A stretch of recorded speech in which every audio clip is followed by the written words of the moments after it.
Hi, everybody. So today I have a guest who happens to be my friend, Luba. We're going to start asking him by what his name means and where he is from. So where are you from and what does Luba or Lubabalo means?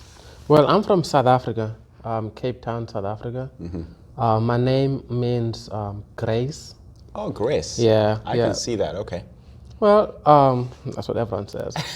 But it's actually like if you would like take the direct translation of it, it means it's by grace.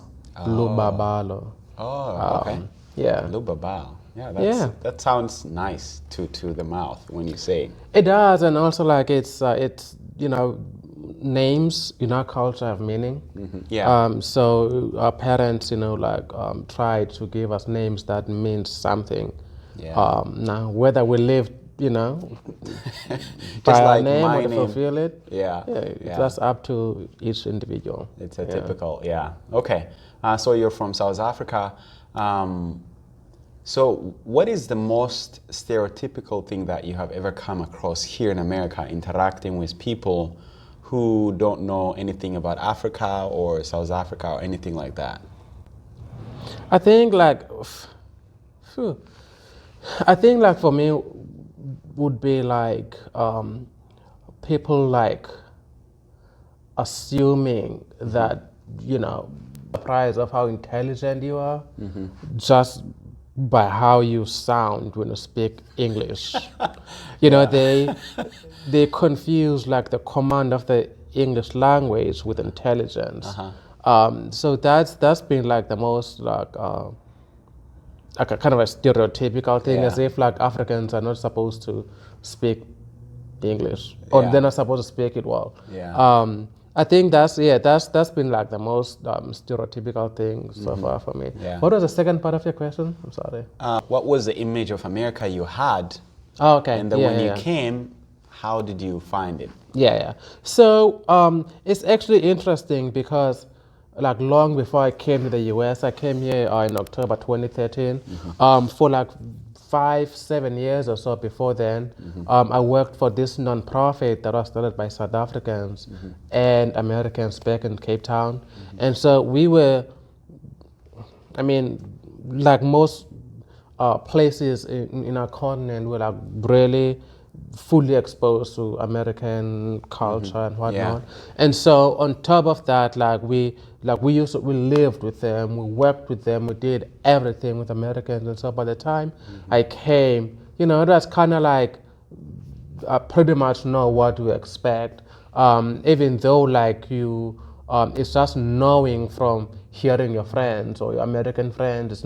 It's not that experiential knowledge. Yeah. Like I remember when I after landing at LAX, my fiance at the time, who my wife now, we stayed at in Santa Monica Yeah. for a couple of days. California? Yeah.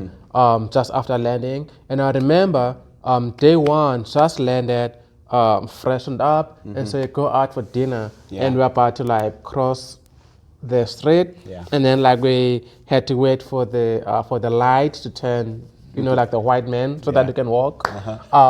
And so like I pushed the button, for you to turn white so you could walk, and then this voice came out of the traffic light, like a human voice. It said, "Wait," and I was like, so like I pushed it again, and it's like, "Wait." I'm like, "Oh my God, did someone just speak through?" So those like the small things that like no one told me about, and so big surprise when I first hear. But the like the big like cultural differences and all that kind of thing, I kind of like expected it. Yeah. So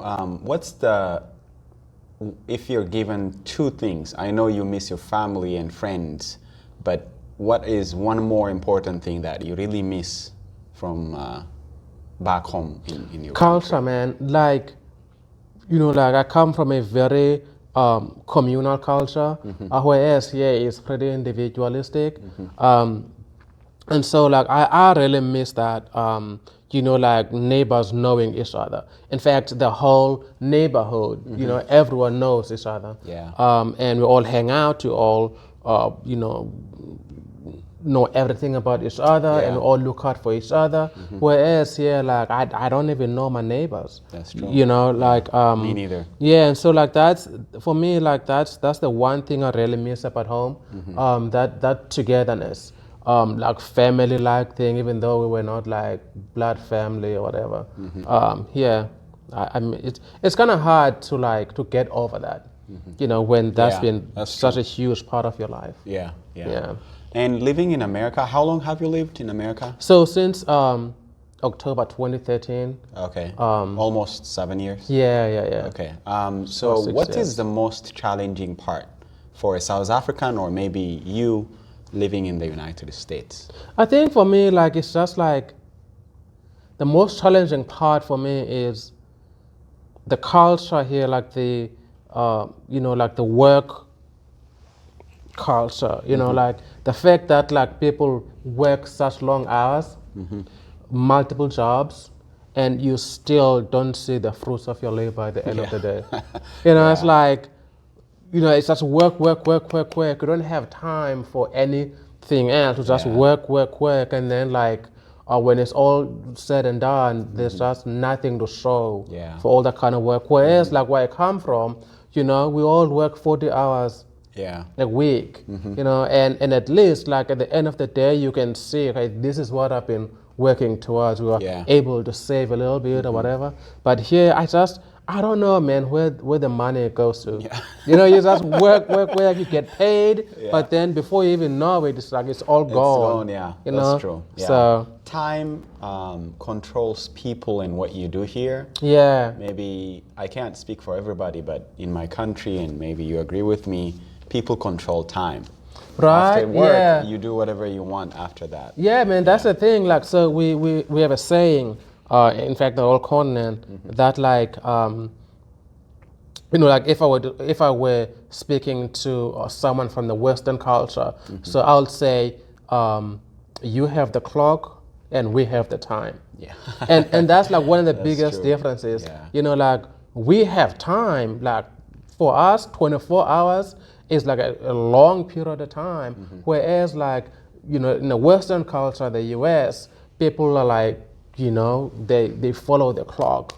Like they can't do anything outside of what, of that time. Whereas like, if we're like hanging out, like catching up or whatever, and let's say we're at a meeting that we totally forgot about. For us, that's not a big deal. That like, we totally missed a meeting because we're hanging out. Whereas here, first meeting, and then like if there's any time left, hang out, and there's never any time left. So, yeah. That's great. So one last question is, what comes to your mind first when you hear the name Ethiopia? I think like, so like as a South African, obviously, what comes to mind is, like it's all these like famous Ethiopians. Runners? That we know. Some runners, but also like, like your emperor. Oh, or your Haile previous, Selassie. your previous emperor, because he's obviously not the current emperor. Right now. Like those are the kind of things that comes to mind. But also like the hospitality of the Ethiopian people also comes to mind. Like an example of that was like how Ethiopia was one of the countries that that took in Nelson Mandela when he was fleeing apartheid. Like those are some of the things that always like comes to mind, and obviously like the runners and whatnot, and because I do watch sport and not.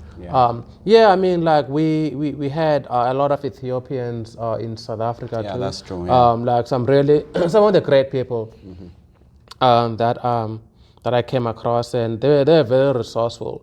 The ones who moved to South Africa. Great. Thank you so much for You're welcome, man. volunteering. Anytime. Yeah. Thanks, man. Let's do it again.